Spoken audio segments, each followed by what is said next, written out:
रामकृष्ण हरी मंडळी. आज आपण बघणार आहोत आजच्या आपल्या अध्यात्माच्या प्रवासामध्ये. आत्तापर्यंत आपण एवढ्या कथा पाहिल्या. आत्ता आपण जी कथा पाहणार आहोत त्या कथा थोडी वेगळी आहे आणि ती आपल्या रोजच्या जीवनामध्ये आपल्यालाही काहीतरी शिकवण देणारी आहे. मग ती काय शिकवण आहे, म्हणजे त्या कथेतनं आपल्याला जो धडा मिळणार आहे तो आपल्या रोजच्या जीवनामध्ये, रोज आपला जीवन प्रवास चालू आहे त्याच्यासाठी आहे.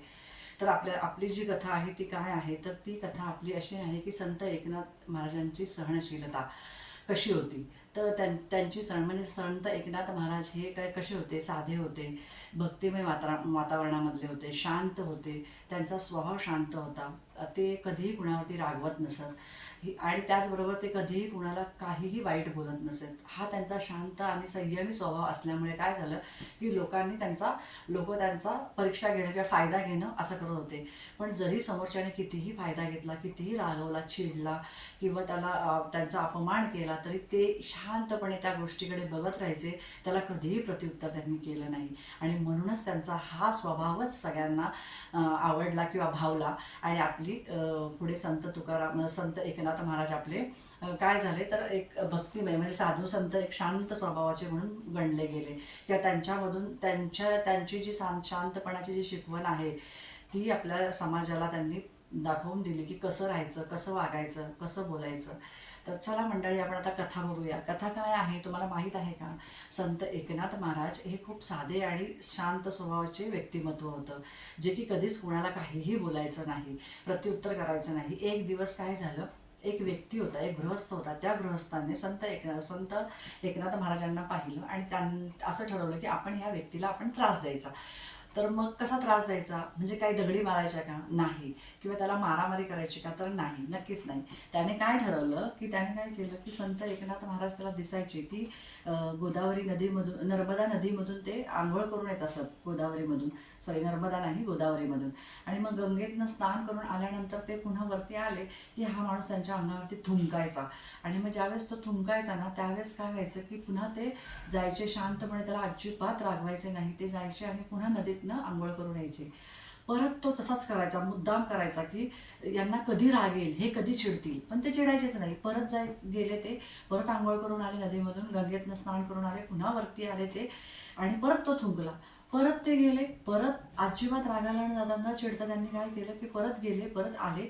असं करता करता जवळजवळ 5-6 वेळा झालं आणि तरीही कुठेही संत एकनाथ महाराज कुठेही रागवले नाही, कुठेही चिडले नाही, कुठेही त्यांचा संयम सुटू दिला नाही आणि ते शांतच राहिले. ते म्हणाले ठीक आहे, त्याला आवडतंय ना थुंकायला, आवडू दे, मग त्याला म्हणा तू थुंक, मी आंघोळ करून येतो. शेवटी काय झालं, तो व्यक्तीच आश्चर्यचकित झाला. त्याला आश्चर्याचा धक्का बसला की काय, मी एवढा यांना त्रास दिला, मी एवढा यांचा अपमान केला, तरी हा व्यक्ती अजिबात का रागवला नाही, का चिडला नाही. मग त्याने शेवटी काय केलं की नंतर शेवटच्या क्षणाला ज्यावेळेस संत एकनाथ महाराज गंगेतनं स्नान करून वरती येत होते, त्यावेळेस तो जाऊन त्यांच्या पायावरती डोकं ठेवलं आणि म्हणाला, महाराज माझं चुकलं, मी असं करायला नको नको होतं, असं म्हणून त्याने त्यांची क्षमा मागितली. तर याच्यामध्ये आपल्याला हेच शिकायला मिळतं. काय शिकायला मिळतं की संयम, शांत स्वभाव, संयम हाच आपल्या जीवनाची एक शिकवण देणारा मोठा धडा आहे. की आपल्या जीवनामध्ये सुद्धा आपण शांतपणे, न रागवता, संयम ठेवून, न चिडता जर आपण आपलं जीवन व्यतीत करत राहिलो किंवा जगत राहिलो, तर येणाऱ्या संकटांवरती आपल्याला आपोआपच मात करता येते. त्याला कुठेही कशालाही प्रत्युत्तर द्यावं लागत नाही. समजा एखादा माणूस तुम्हाला रोज अपमान करतोय, उदाहरणार्थ मी तुम्हाला सांगते सोप्या भाषेमध्ये, उदाहरणार्थ की एखादा रोज तुम्हाला बोलतोय, रागवतोय, चिडवतोय, तुमचा रोज पदोपदी अपमान करतोय. अशा वेळेस तुम्ही त्याला जर त्याच प्रत्येक गोष्टीला प्रत्युत्तर केलं तर तो विषय सुटणार आहे का? सुटण्याऐवजी तो विषय वाढत जाणार आहे. आणि म्हणून काय करायचं, आपण तो बोलतोय ना, ठीक आहे, ऐकून घ्यायचं आणि शांत बसायचं, काहीही बोलायचं नाही. समोरचा व्यक्ती आपोआपच शांत होतो. त्याला वाटतं अरे मी 4 वेळा बोलतोय, ह्याला काहीच फरक पडत नाही, मग आपण बोलायलाच नको. त्यामुळे तो शांत होतो आपल्यामुळे. म्हणजेच काय, तर आपण कुठल्याही पद्धतीचा कितीही कुणीही आपल्याला रागावलं, चिडलं, आपला अपमान केला, तरी आपण त्या रागावरती नियंत्रण ठेवायचं. आणि संत एकनाथ महाराजांनी आपल्याला हेच शिकवलेलं आहे की संयम ठेवणं फार गरजेची गोष्ट आहे. त्याचबरोबर तुम्ही एक संयम ठेवा, शांतता ठेवा, कधीही चिडू नका, रागाला जाऊ नका. आणि त्याचबरोबर दुसरं पण मी तुम्हाला अजून एक उदाहरण सांगते की समोरचा रागावला किंवा समोरचा चिडला म्हणून आपण लगेच चिडायचं का, त्याला उत्तर द्यायचं का? नाही. तो चुकीचा आहे म्हणून आपण त्याच्यासाठी आपला स्वभाव बदलायचा का? अजिबात नाही. तो चुकीचा असेल तो त्याच्याबरोबर आहे, आपण बरोबर आहोत आपल्याबरोबर, म्हणून कोणासाठीही आपला स्वभाव बदलायचा नाही, कोणावरतीही चिडायचं नाही आणि प्रत्युत्तर त्याला करायचं नाही, रागवायचं नाही. त्याला बरोबर त्याची चूक एक दिवस नक्कीच त्याची चूक त्याला कळते आणि ती चूक तो स्वतःहून मान्य करतो. आणि ज्यावेळेस तो ती चूक मान्य करतो ना, त्याच वेळेस त्याला स्वतःचं लक्षात येतं की अरे आपण समोरचा व्यक्ती किती शांत संयमाने घेतो, आपण का उगाच चिडचिड करतोय. याच्यानुसार त्याच्यासुद्धा जीवनामध्ये बदल होतो आणि तो सुद्धा त्याचं जीवन व्यतीत करण्यासाठी सामर्थ्यशील आणि एक संयमशील व्यक्ती बनतो. हे संत एकनाथांनी आपल्याला इथे सांगण्याचा प्रयत्न केलेला आहे.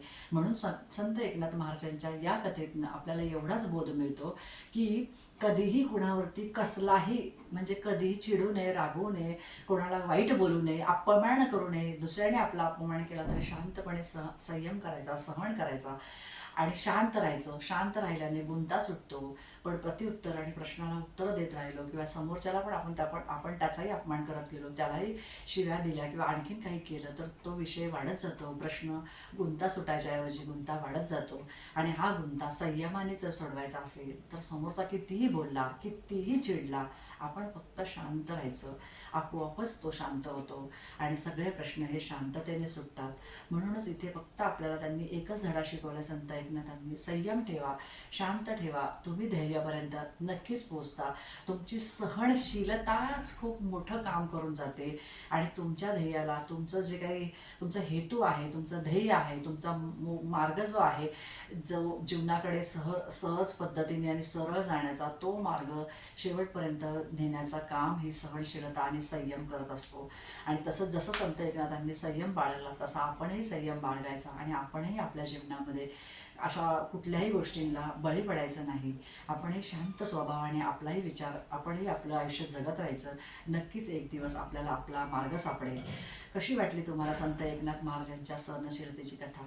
आवडली असेल तर चॅनलला लाईक करा, शेअर करा, सबस्क्राईब करायला अजिबात विसरू नका आणि रामकृष्ण आणि लिहायला कमेंटमध्ये तर अजिबातच विसरू नका. असेच नवनवीन व्हिडिओ ऐकायचे असतील तर माझ्या चॅनलबरोबर जोडून राहा आणि मला कमेंट करून सांगा. आपण नक्कीच याच्यावरती अजून नवीन नवीन अध्यात्माच्या कथा घेऊन तुमच्यासमोर येऊ आणि नक्कीच आपण आणि नवीन तुम्हालाही इंटरेस्टिंग वाटतील अशा कथा आपण तुमच्याबरोबर बोलू किंवा एकमेकांबरोबर चर्चा करू. भेटू नवीन एका व्हिडिओमधून, नवीन एका कथेबरोबर. रामकृष्ण हरी मंडळी.